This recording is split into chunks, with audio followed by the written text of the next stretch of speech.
ताज्या बातम्यांसाठी ABP माझाला subscribe करा आणि बेल आयकॉन प्रेस करा। बीड जिल्ह्यामधल्या आष्टी तालुक्यात सध्या बिबट्याची दहशत पाहायला मिळते। या बिबट्याच्या दहशतीमुळे लोकांना चालणं फिरणं देखील मुश्किल झालंय।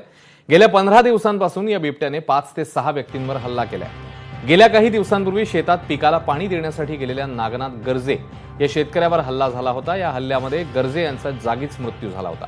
तर याच बिबट्याने एका 9 वर्षांच्या मुलाचाही बळी घेतला होता। बिबट्याच्या भीतीने शेतकरी शेतात जाण्यासाठी घाबरत आहेत। त्यामुळे शेतातील कामही रखडली आहेत आणि अनेक ठिकाणी पाण्याअभावी पिकं करपण्याच्या मार्गावर आहेत।